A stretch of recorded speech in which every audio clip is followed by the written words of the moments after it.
Good morning সবাইকে। কেমন আছো সবাই? আশা করছি সবাই ভালো আছো। আজ হলো বুধবার, সকালে চা খাওয়া হয়ে গেছে। এখন বসে গেছি জলখাবার নিয়ে। জলখাবারে ছিল আজ রুটি, বাঁধাকপির ঘন্ট আর গতকালকে সয়াবিনের তরকারিটা। তো ওটা বেশ ভালোই লেগেছিল রুটি দিয়ে খেতে। আর এই যে হাজব্যান্ড বাজার থেকে মাছ নিয়ে এসেছে আর কিছু টুকটাক সবজি। তো সবজি আমার অনেকই ছিল ঘরে, না বলেছি তো একটু শাক পেয়েছে, লঙ্কাগুলো টাটকা পেয়েছে, তো ওইগুলো এনেছে।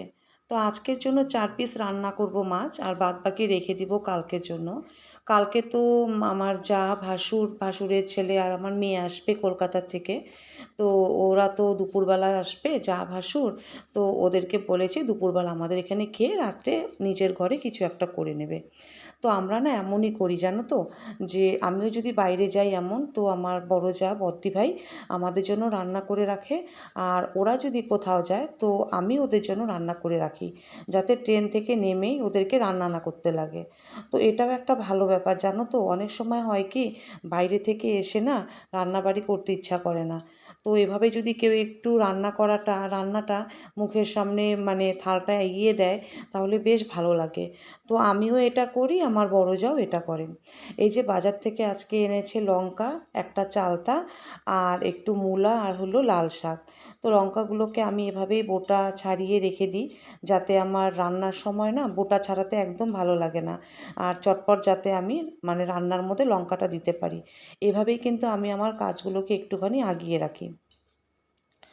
আর দেখো কতগুলো লঙ্কা হয়েছে, এক কৌটা ভরে আমি রেখেছি, এটা কিন্তু আমার 10 থেকে 15 দিন চলে যাবে। তারপরে যাই হোক, মাছের ঝোলটা কিন্তু ওখানে জল দিয়ে গ্যাসটা কমিয়ে রেখে এসেছি। আমি এখন ঘরগুলো ভালো করে ঝেড়ে নেব। তো আজকে বুধবার, আজকেও আমি ঘরটা ঝাড়বো না, ঝাড়বো আমি আগামীকালকে। তো এই ভিডিওটা তো তোমরা বৃহস্পতিবার দিন দেখতে পারবে, বৃহস্পতিবার এটা আমি পোস্ট করব। তো সেই জন্যই আগামীকালকের কথা বলছি। আজকে একটু তাড়াহুড়া কাজকর্ম করছি, তার কারণ হলো আজকে আমি একটু যাব হাজব্যান্ডের মানে দোকানে, মানে আমাদের দোকানে, তাড়াতাড়ি কাজকর্ম করে। সেই জন্য না আজকে আর বাইরের কোনো এক্সট্রা কাজ আমি করিনি। কি বলো তো, এক্সট্রা কাজ করলে না তাহলে আর ওই বাজারঘাটে যাওয়া যায় না। তো এই হলো আমার মাছের ঝোলটা রেডি হয়ে গেছে। ভীষণ টেস্টি হয়েছিল খেতে, একদম লঙ্কা ফেলে পাতলা করে ঝোল করেছি। প্রচণ্ড গরম পড়েছিল তাই আর রিচ করিনি। আর তারপর গরম গরম কড়াইটাকে আমি মেজে নিচ্ছি। তো আজকে দোকান যাওয়ার মানে নির্দিষ্ট কোনো কারণ নেই। তো ইচ্ছা হলো যে আজকে আমি এক্সট্রা কাজ করব না, একটু যাই বরের সাথে সময় দিই, আর আমার একটু বাজারে কাজও ছিল, তো সেই কাজগুলোও আমি সেরে রেখে এসেছি। তো কড়াইটা মেজে এখন আমি গ্যাসটাকে মুছে নেব, ওই যে আমি শ্যাম্পু দিয়ে গ্যাস মুছি, তো গ্যাসটাকে মুছে নেব। আর মেয়ে তো কালকে আসছে, তো মেয়ে মনে হয় আমাকে খুব মিস করছে। আমাকে বলছিল যে তোমার সাথে অনেক দিন ঝগড়া করতে পারছি না, তাই কালকে গিয়ে ঝগড়া করব। তো আমি বললাম কি, ঝগড়া করার জন্যই কি বলছিস, নাকি সত্যি সত্যি মাকে মিস করছিস? বলে কি, বুঝে নাও তুমি কি বলেছি। আর এই যে কিছু এখানে টুকটাক জিনিস এনে রেখেছে। এটা হলো গার্বেজ ব্যাগ, আর হলো চা পাতা, আর হলো পাঁপড়। তো এগুলোকে আমি ঢোকানোর আর সময় পাইনি, তো এগুলোকে কিন্তু আমি বিকালে ঢুকিয়েছিলাম। এবার সব সেরে চান করে আমি চলে এসেছি পুজো দিতে। পুজো দেওয়ার আগে ভাবলাম গাছের থেকে টাটকা তুলসী পাতা তুলে নিই। দেখো তুলসী পাতাগুলো কি ভালো হয়েছে, আর গাছটা খুব সুন্দর লকলকে হয়েছে। তো এই গাছের মধ্যে না আমি চাল ধোয়া জল আর চা পাতার গুঁড়ো করে দিই। তো যার জন্য হয়তো গাছগুলো ভীষণ সুন্দর হয়, আমার প্রত্যেকটা ফুল গাছ এমনই সুন্দর করে বেড়ে উঠেছে। তো চান করে আমার পুজো দিতে না ভীষণ ভালো লাগে বন্ধুরা, মানে মনটা না একটা স্নিগ্ধ থাকে। সকালে চান করে পুজো আমি দিতেই পারি, তাতে কি হয়, চান করে পুজোটা দেওয়ার পরে না রান্নাঘরে যখন রান্না করতে যাই তখন প্রচণ্ড গরম লাগে, ওই যে চানটা করে ঢুকি যে।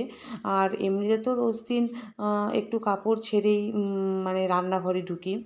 তো এখন যেহেতু আমার ঘরে গপু আছে, তো সকালে একবার গপুকে দিতে হয়। আর এ হলো আমার বাড়ির সামনের পুজো প্যান্ডেল, এটা কিন্তু একদম আমার ঘরের সামনে। তো এই পুজোতে আমরা ভীষণ আনন্দ করি, 4টা দিন ভীষণ মজা করি প্রত্যেকে, পাড়ার প্রত্যেকে। তো এই হলো আমার পুরো পুজো প্যান্ডেল। আর এই দেখো দেখাচ্ছি তোমাদের, এগুলো কিন্তু হর্তকি, ওই যে সবুজ সবুজ দেখা যাচ্ছে, এখানে না একটা অনেক বড় হর্তকি গাছ আছে। তো প্রচুর পরিমাণে হর্তকি পড়ে। তো ভাবলাম যাওয়ার সময় হর্তকিগুলো টুকিয়ে নিয়ে যাব। এখন তো কিছু প্লাস্টিক বা কিছু আনিনি, তো ক্যারি কিসের মধ্যে নিয়ে যাব।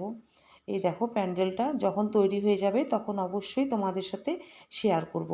ছোট্ট ছোট্ট ঘর মতন করেছে, দেখতে কিন্তু ভীষণ ভালো লাগছে। জানি না হয়ে যাওয়ার পরে হয়তো আরও সুন্দর লাগবে দেখতে। এই যে আমি চলে যাচ্ছি আমাদের দোকানে, রাস্তা দিয়ে যেতে যেতে একটুখানি ভিডিওটা করে নিলাম। আর চলে এসেছি আমাদের দোকানে, এবার বরের সাথে একটু কথা বলবো। তো ওইদিকে কাস্টমার ছিল জন্য ও তাদেরকে নিয়ে ব্যস্ত ছিল, আমি ছবি তুলছিলাম। তো আমি আর হাজবেন্ড দুজনে একসাথে দোকান থেকে বাড়িতে এসেছি, ওকে আমি খাবারটা দিয়ে দিয়েছি। আজকের মেনুতে ছিল বাঁধাকপির ঘন্ট, মাছের ঝোল, আর হলো চাল কুমড়ার পুরটাও গতকালকের, আর কচু শাকটাও কিন্তু গতকালকের। তো কচু শাক আমি এভাবেই একটু বেশি করে করে রাখি, মানে যাতে আমি দুদিন খেতে পারি। যাই হোক, হাজবেন্ড এখন চলে এসেছে দোকান থেকে, রাত্রি এখন 9:30। তো মাঝখানের আর কোনো ভিডিও আমার ক্যাপচার করা হয়নি। চাটা বেশি হয়ে গেছে, এবার আমি আমার জন্য একটু নিয়ে নিচ্ছি, অল্পই নিব কারণ এতে চিনি দেওয়া আছে। তো আমি তো চিনি খাই না। যাই হোক, ওকে চাটা দিয়ে চলে এলাম বাসন মাজতে। বাসন মানে এগুলো কিন্তু দুপুরের বাসন ছিল, দুপুরে আমি আজকে বাসন মাজিনি। তো এই যে এক ঝাঁক বাসন কিন্তু জমে গেছিলো। তো যাই হোক, মাজতে মাজতে আমার অবস্থা খুব খারাপ হয়ে গেছিলো। মানে এই যে পিঙ্ক কালারের ঝুড়িটা, এটা একদম উপচে পড়ছিল। তো এতগুলো জমে গেছিলো না, মাথাটা পুরো গরম হয়ে গেছিলো। আর ওদিকে মেয়ে ফোন করেছিল, ও মেয়ে বলল যে ওরা এখন হোটেলে রেডি হচ্ছে স্টেশনে আসার উদ্দেশ্যে। তো ওরা তো পদাতিকে এসেছে, পদাতিক ছিল 11:20 সম্ভবত। তো তখন 10:30 বাজে, আমি এখন রাতের দুপুরের বাসনটা মাজছি 10:30টার সময়।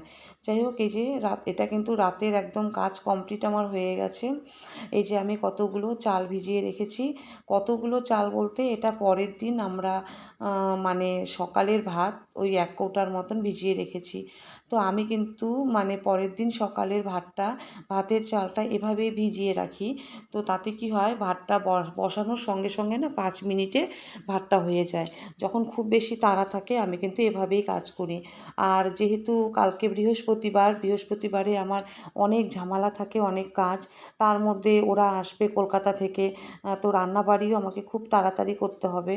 ওরা হয়তো 1টার মধ্যে ঢুকবে, 2টোর সময় হয়তো খাবে। তো সেই হিসাবে আমাকে 1টা-1:30টার মধ্যে রান্নাটা কমপ্লিট করতে হবে। তার আগে হলো ঘর মুছে সব বাসি কাজ সেরে চান পুজো।